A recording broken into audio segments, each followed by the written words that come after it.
आपल्या स्मार्टफोनपासून ते मोठमोठ्या सुपर कम्प्युटर्सपर्यंत प्रत्येक डिजिटल उपकरणाच्या केंद्रस्थानी एक लहानशी गोष्ट दडलेली आहे. ही गोष्ट इतकी महत्त्वाची आहे की तिच्याशिवाय आजचं आधुनिक जग शक्यच झालं नसतं. ती आहे MOS कॅपॅसिटर. चला तर मग आज या अदृश्य पण अतिशय शक्तिशाली घटकाचं रहस्य उलगडून पाहूया. एका छोट्याशा मायक्रोचिपमध्ये अब्जावधी स्विच असतात. पण विचार करा, इतक्या लहान जागेत विजेचा प्रवाह चालू किंवा बंद कसा काय केला जात असेल? या प्रश्नाचं उत्तर एका अगदी साध्या पण अत्यंत कल्पक रचनेत दडलेलं आहे. MOS capacitor. कल्पना करा एका इलेक्ट्रॉनिक सँडविचची. हो, अगदी बरोबर ऐकलं. ही कदाचित विचित्र वाटणारी रचनाच आपल्या सर्व आधुनिक चिप्सचा मूळ पाया आहे. सगळी सुरुवात येथूनच होते. चला, आता या इलेक्ट्रॉनिक सँडविचचे थर उलगडून पाहूया. जेव्हा हा कॅपॅसिटर शांत असतो, म्हणजे एकदम आयडियल कंडिशनमध्ये, तेव्हा तो नेमका कसा दिसतो? यात 3 मुख्य थर आहेत: मेटल, ऑक्साईड आणि सेमीकंडक्टर. आणि याच नावांवरून त्याला MOS असं म्हणतात. याला आपण कॅपॅसिटरची शांत अवस्था म्हणू शकतो. जेव्हा कोणताही व्होल्टेज नसतो तेव्हा आतमध्ये सगळं काही एकदम बॅलन्स्ड असतं.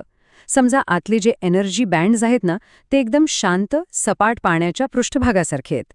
यालाच फ्लॅट बँड स्थिती असं म्हणतात. कोणतीही हालचाल नाही, फक्त परिपूर्ण संतुलन. ठीक आहे, आता या शांत पाण्यात एक छोटा दगड टाकून पाहूया का?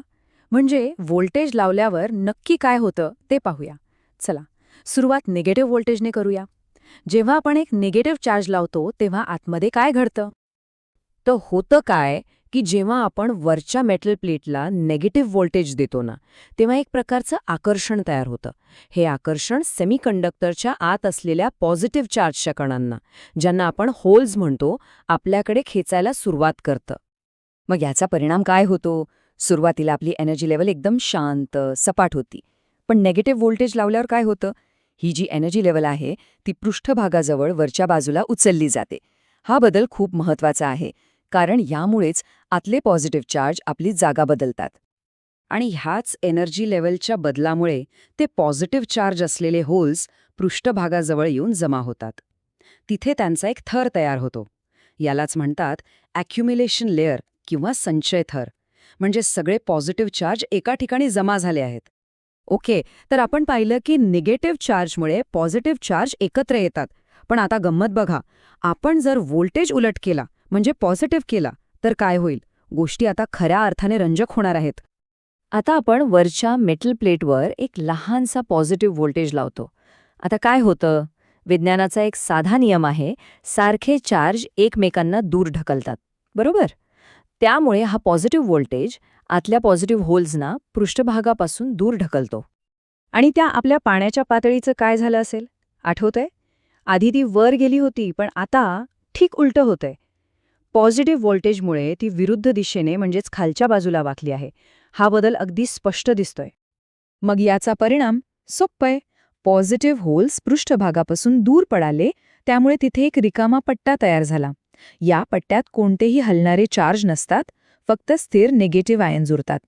याच रिकाम्या प्रदेशाला डिप्लेशन रिजन असं म्हणतात. आपण होल्सना दूर तर ढकलले, पण काय होईल जर आपण हा पॉझिटिव्ह व्होल्टेज अजून वाढवला तर? इथून पुढे खरा गेम चेंजर येतो. एक असा बदल घडणार आहे जो एखाद्या चमत्कारापेक्षा कमी नाही. जसजसं आपण पॉझिटिव्ह व्होल्टेज वाढवत जातो ना, तशी ती आपली एनर्जीची पातळी, ती पाण्याची पातळी अजून अजून खाली वाकत जाते. आणि हे वाकणं इतकं नाट्यमय असतं की ते आपल्याला एका निर्णायक क्षणाकडे घेऊन जातं. आणि मग येतो तो मॅजिकल मोमेंट.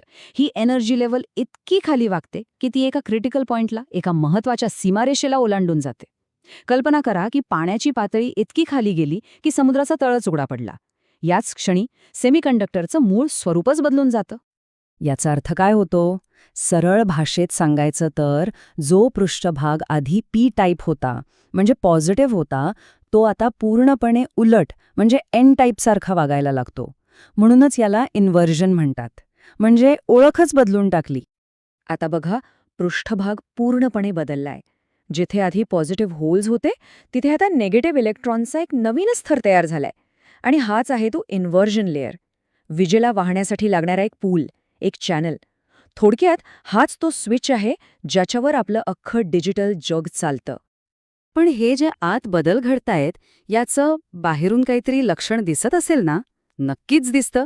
प्रत्येक अवस्थेत हा कॅपॅसिटर इलेक्ट्रिकली वेगळा वागतो. त्याची एक वेगळी ओळख तयार होते. पाहूया कशी? चला एक क्विक रिकॅप करूया. 3 अवस्था: ॲक्युम्युलेशन, पॉझिटिव्ह चार्ज एकत्र येतात, डिप्लिशन, एक रिकामा पट्टा तयार होतो, आणि इन्व्हर्जन, इलेक्ट्रॉन्सचा एक नवीन पूल तयार होतो. आता लक्षात घ्या, या प्रत्येक अवस्थेत चार्ज साठवण्याची जी क्षमता आहे म्हणजे कॅपॅसिटन्स, ती बदलते. सुरुवात करूया ॲक्युम्युलेशनपासून. इथे कॅपॅसिटन्स एकदम हाय असतो. का? कारण पॉझिटिव्ह आणि निगेटिव्ह चार्ज एकमेकांच्या अगदी जवळ आलेले असतात. त्यामुळे चार्ज साठवण्याची क्षमता वाढते. पण डिप्लेशनमध्ये काय होतं? कॅपॅसिटन्स एकदम खाली येतो. असं का? कारण तो जो रिकामा पट्टा तयार झाला होता ना, तो चार्जेसना एकमेकांपासून वेगळं करतो, अंतर वाढतं, आणि त्यामुळे चार्ज साठवण्याची क्षमता कमी होते. आणि मग येतो इन्व्हर्जन. इथे परत एक गंमत होते. कॅपॅसिटन्स पुन्हा वाढायला लागतो. असं कसं? कारण तो जो इलेक्ट्रॉनचा नवीन थर तयार झालाय तो त्या रिकाम्या भागाला जवळजवळ बायपास करून टाकतो आणि चार्जला परत इंटरफेस जवळ आणतो. त्यामुळे क्षमता पुन्हा वाढते. तर विचार करा, फक्त एक व्होल्टेज बदलून विजेसाठी एक मार्ग तयार करण्याची किंवा बंद करण्याची ही जी क्षमता आहे, यातून काय काय शक्य झालंय? आजचे मॉस्फेट्स म्हणजे प्रोसेसर, DRAM म्हणजे मेमरी चिप्स, एवढंच नाही तर डिजिटल कॅमेऱ्याचे सेन्सरसुद्धा याच तत्वावर चालतात. खरंच एका साध्या इलेक्ट्रॉनिक सँडविचने आपलं संपूर्ण जग बदलून टाकले आहे.